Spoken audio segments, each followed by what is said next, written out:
Did you know that the average American home contains about 300,000 items? That's a lot of stuff to keep track of. So, today, we're going to talk about 100 things you can declutter that you might have forgotten about. Don't worry, we're not going to list them out one by one. Instead, let's chat about different areas of our life where these forgotten items might be hiding. Let's start with the kitchen.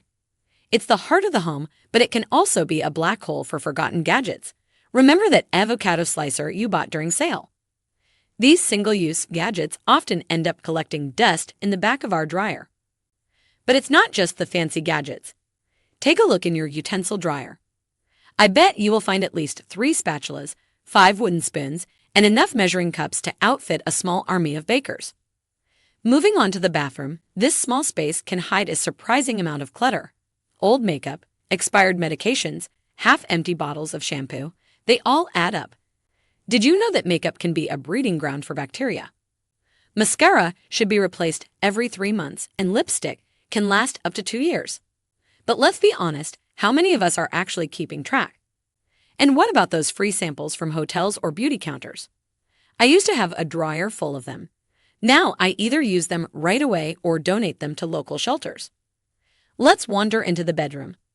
This should be a sanctuary, a place of rest and relaxation.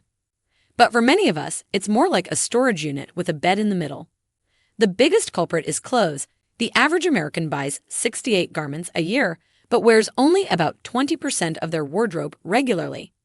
That's a lot of unused fabric taking up space. But it's not just clothes. Look under your bed. You might find old magazines, shoes you forgot you owned, or some gifts. And let's not forget about the nightstand. A magnet for half-read books, charging cables, and random bits and bobs. Now let's talk about the home office. In this age of remote work, many of us have carved out a workspace at home. But along with productivity, we've also accumulated a lot of unnecessary stuff.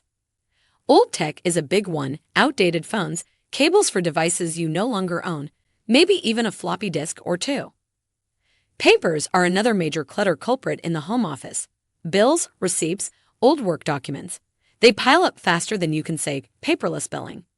Did you know that 80% of the papers we file are never looked at again? That's a lot of trees and a lot of space wasted. Let's not forget about the living room. This is often where our hobbies and interests are on full display. DVDs we never watch, books we've never read, knickknacks from every vacation we've ever taken. It's like a museum of our past interests and aspirations. Speaking of hobbies, this is an area where many of us tend to overaccumulate. Whether it's crafting supplies, sporting equipment, or musical instruments, we often buy things with the best intentions. But life gets busy, and suddenly, that yoga mat or set of watercolors is gathering dust in the corner. Now let's venture into the garage or storage areas. These spaces are like the final frontier of clutter. It's where things go when we can't decide whether to keep them or not. Old furniture, holiday decorations, tools we use once a year. They all end up here. It's estimated that 25% of people with 2-car garages don't have room to park their cars inside. That's a lot of stuff. But it's not just physical items we need to declutter. In this digital age, our virtual spaces can get just as cluttered as our physical ones. Take a look at your smartphone. How many apps do you have that you never use? What about your email inbox? The average office worker receives 121 emails per day. That's a lot of digital clutter to wade through. And let's not forget about our social media accounts. Friends we haven't spoken to in years, pages we followed on a whim, groups we joined and forgot about, they all contribute to digital noise that can be just as stressful as physical clutter. Now, I know what you're thinking. This all sounds great, but where do I start? Well, my friend, the key is to start small. Don't try to tackle everything at once. That's a surefire way to get overwhelmed and give up. Instead, pick one area or category to focus on. For example, you could start with your wardrobe. Try the hanger trick. Turn all your hangers backwards. As you wear items, put them back with the hanger facing the right way. After 6 months, you'll have a clear visual of what you actually wear and what's just taking up space. Or maybe start with your kitchen gadgets. Be honest with yourself. When was the last time you used that bread maker? If it's been more than a year, it might be time to let it go. Remember, the goal isn't to get rid of everything. It's about keeping the things that truly add value to your life. When it comes to papers and documents, consider digitizing what you can. There are plenty of apps and services that can help you scan and organize important documents. Not only does this free up physical space, but it also makes it easier to find what you need when you need it. For sentimental items, try taking photos of them instead of keeping the physical object. This way, you still have the memory, but without the clutter. And for things like old concert tickets or greeting cards, consider creating a scrapbook. This turns your memories into a beautiful keepsake rather than a dryer full of random paper. Now, I know decluttering can be emotional. We attach a lot of meaning to our possessions. That shirt you wore on your first date, the books you studied in college, the souvenirs from your travels, they all tell a story. But here's the thing, you are not your stuff. Your memories and experiences are yours to keep, regardless of whether you have a physical reminder of them. One technique I find helpful is to ask yourself, if I were moving across the country tomorrow, would I take this with me?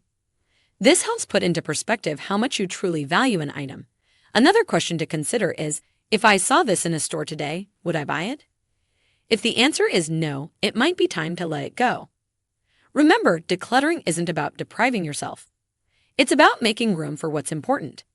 It's about creating a space that supports your current life, not a shrine to your past or a storage unit for an imagined future. And here's something to keep in mind. Decluttering isn't a one-time event. It's an ongoing process. Our lives are constantly changing, and our spaces should reflect that. What served you well last year might not fit your life now, and that's okay. As you go through this process, you might find yourself wondering what to do with all the stuff you're getting rid of. Donating is a great option. Your clutter could be someone else's treasure. Local charities, thrift stores, and online platforms like FreeCycle are all good places to start. For items that are beyond use, look into recycling options in your area. Now, I'm not saying you need to become a minimalist overnight, unless that's your goal, in which case, go for it. The level of decluttering that feels right will be different for everyone. The important thing is to create a space that feels good to you, that supports your lifestyle and brings you joy. And speaking of joy, let's talk about the benefits of decluttering. Beyond just having a tidier space, decluttering can have some pretty amazing effects on your life. Studies have shown that clutter can increase stress levels and even lead to poor eating habits. On the flip side, a decluttered space can improve focus, boost productivity, and even help you sleep better. Financially, decluttering can be beneficial too. When you're more aware of what you own, you're less likely to buy duplicates or things you don't need. Plus, if you choose to sell some of your unwanted items, you can make a little extra cash. But perhaps the biggest benefit of decluttering is the sense of freedom it brings.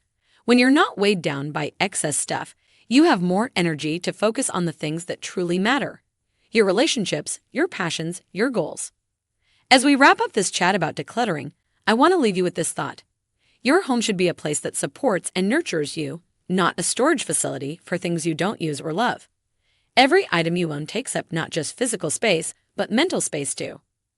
By letting go of the things that no longer serve you, you're making room for new experiences, new ideas, and new possibilities. So, are you ready to start your decluttering journey? Remember, it doesn't have to be perfect.